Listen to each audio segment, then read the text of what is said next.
Thank you for joining us. In our very first story today, Ghanaians may have to endure the country's worsening power crisis a while longer, at least for the next 120 days. That's according to the company contracted to produce emergency power barges to address the situation. Government had earlier announced that the barges were to arrive in the country by the end of April, a statement that has been debunked by Karpower.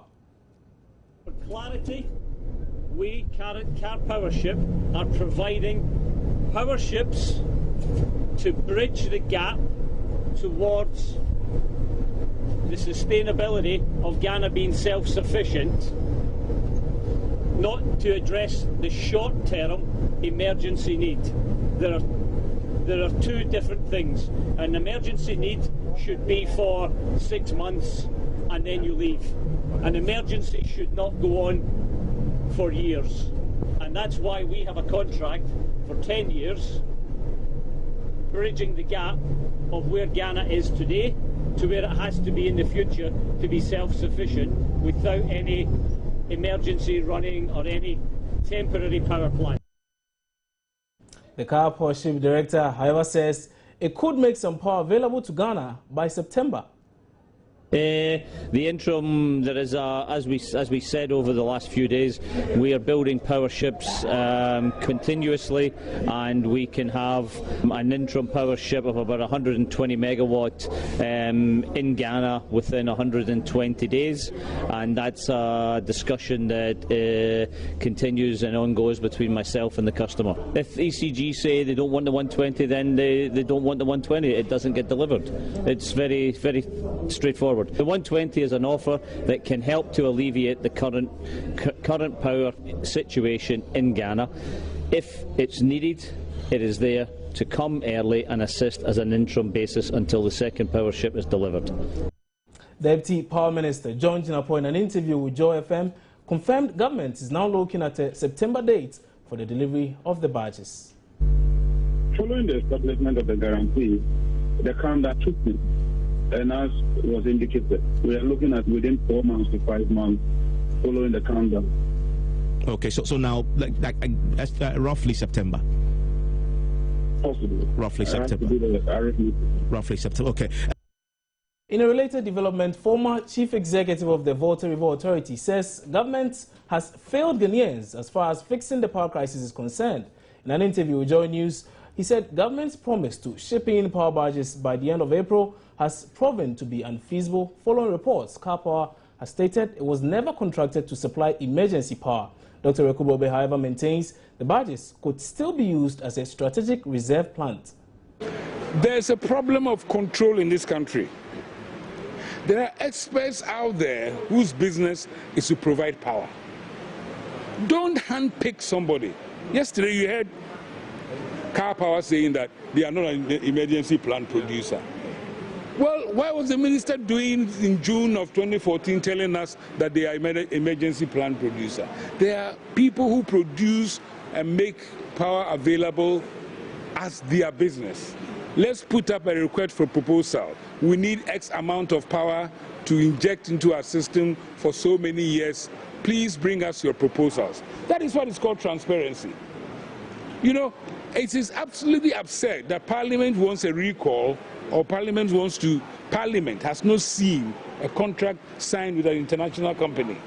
You know, these are issues that we must all address. Yes, in the short term, there might be need for power for maybe 3, 4, 5 years, whilst plans are being turned into real power projects. But whoever must supply that, we must procure that on a transparent, cost-effective, competitive basis. Fearing there may be a lot more job cuts in the country as a result of the current energy crisis, organized labor has charged government to be a lot more proactive in addressing the #1 problem plaguing industry and Ghanaians in general. It's estimated that about 1,000 workers have so far been laid off in the last few months as a result of the crisis, with other companies threatening to part ways with a lot more of their staff. Addressing the forum ahead of May Day, Trade Union Congress Secretary General Kofi Asamoah said Ghanaians have had to wait too long for the problem to be fixed. The forum comes even as reports indicate government is highly unlikely to fulfill its promise to bring in power barges at the end of April as a short-term measure to ease the crisis. The TUC Secretary General at the forum to usher in the 2015 National May Day celebration said there are indications more jobs are on the line as a result of the prolonged crisis. He said government has to talk less and fix the problem. A former chief executive of the Volta River Authority, Dr. Charles Reku Brobe, highlighted the indebtedness of the Electricity Company of Ghana to his former workplace, a debt he believes is a major reason why the country finds itself in the crisis.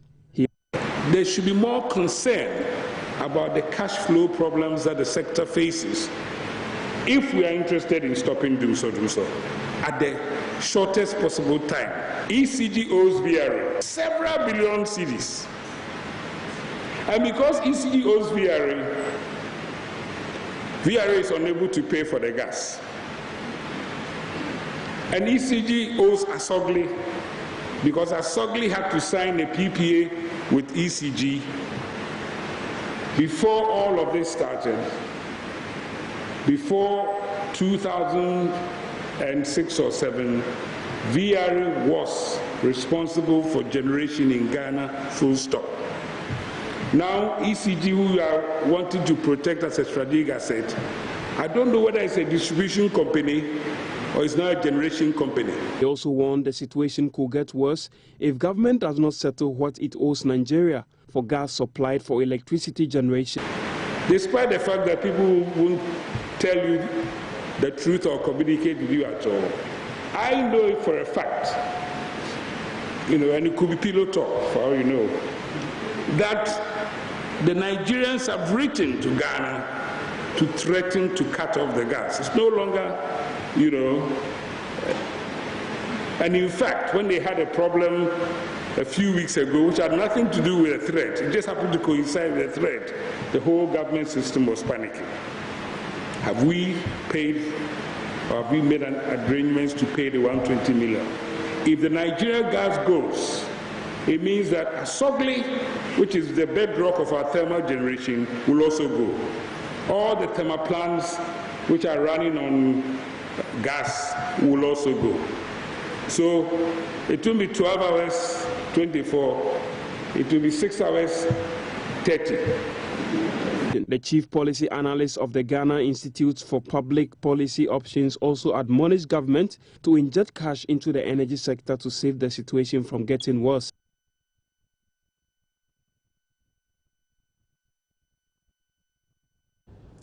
Meanwhile, Dr. Charles Reku Brobe has questioned the decision of PURC to increase utility tariffs by 2%.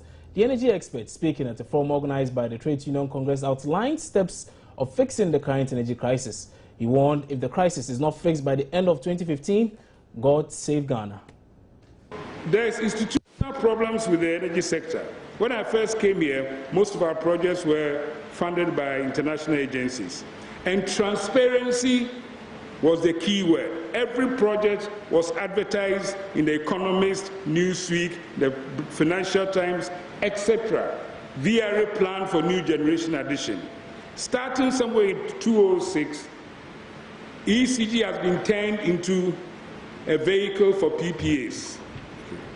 And that is contributing to part of its problem. We have set up GRIDCO. GRIDCO is doing nothing more than what it used to do when it was the transmission department of VRA. But GRIDCO can do more. It can be a system operator.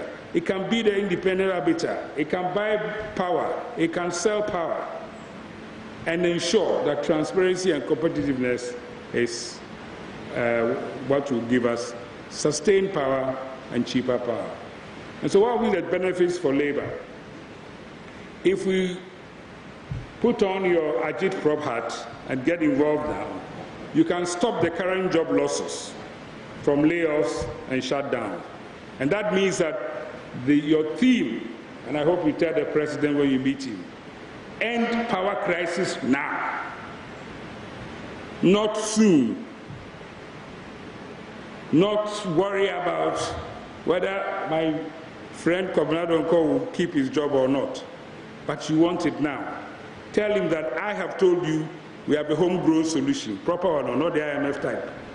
And that homegrown solution requires injection of small cash to make it happen. Because if we don't end the crisis by the end of this year, God save Ghana. We shall all be finished. Because how many of you know that Unilever does not produce in Ghana anymore? How many of you know that PZ does not produce in Ghana anymore? How many factories have been shut down because of the problems of the recurring do so. It's in the collective interest of organized labor that the industry and manufacturing of Ghana is revived, expanded, we can compete, we can sustain, we can make sure that we have quality products. Start off with asking government, the biggest purchasing power in this country, to turn its agents of buy made in Ghana into buying made in Ghana. The reason I make the CD falling is that Samuel is doing something which you don't understand. He's been given a tariff which at the time was understandable, but as the CD drops, he's forced to increase the tariffs. Though personally, I don't agree with you, because if you are not giving me the product, why should I be paying more for it? A leading member of the Trades Union Congress, Edward Karpower, is cautioning employers to keep to the labor laws of Ghana and not use the current power crisis as a pretext to abusing them. Speaking on Business Live, Edward Karpower cautions business owners to set out clear parameters in the equal awarding of employees if productivity must be achieved. One of the strong weaknesses of our economy, and particularly the workplace, is that there are no sufficient and effective measures to measure productivity and then to link that one to reward. In many workplaces, there's no clocking systems, and then there's no even targets for workers to be able to achieve. And even where there are targets, how are those targets determined? How scientific are they? How are they related? Now, again, you also look at numbers at a workplace. The number of workers vis-a-vis the work that is being done, the size of the organization. How is the size of an organization being determined? Is it being determined by the number of workers they have, or by its profitability level, or by what, or level of production, or what? All those things are not properly put in place, and therefore you would have an imbalance so far as productivity, workplace structures, and the remuneration of workers is concerned. Are businesses putting workers at the center of their businesses? To what extent do they treat them? So if you look at conditions of service of a worker, you have to divide it into three. One has to do with wages, the other one has to do with other conditions of service, and the third one has to do with the dignity, the treatment, relations within the workplace. How do they relate with workers? Do they treat them as human beings? Do they make them to participate in decisions that are critical to them? You know, those things at many workplaces are not there.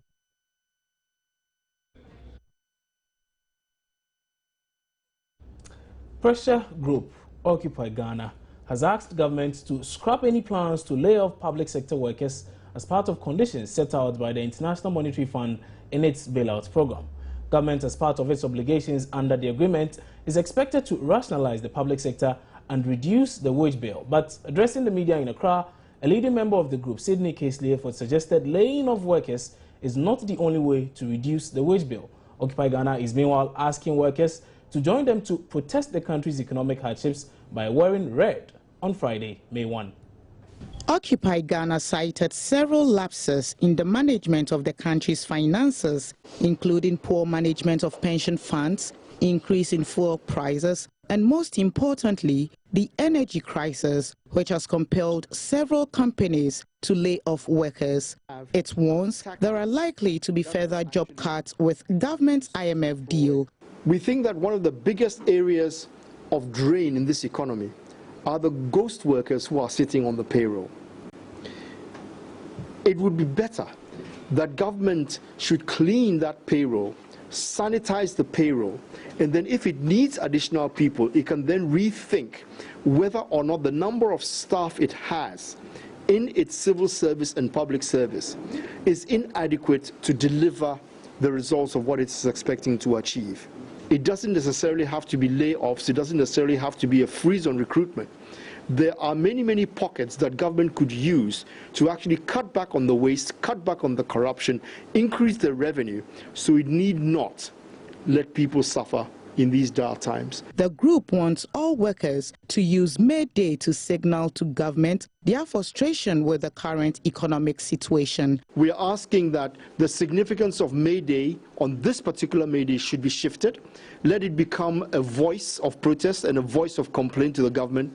Let them understand clearly that as much as we are not going to walk the streets attempting to destroy anything and create mayhem, we are at least going to register our protests by making sure that we symbolize the day with something red. A red shoe, a red scarf, a red pair of earrings, a red pair of socks, anything that we can think of that will enhance that day. The group argues the action signifies people's desire for better governance. Okay, so looking forward to that particular one on May 1, which is tomorrow. As of now, we're taking a quick break. We'll be back with some more news. Stay with us.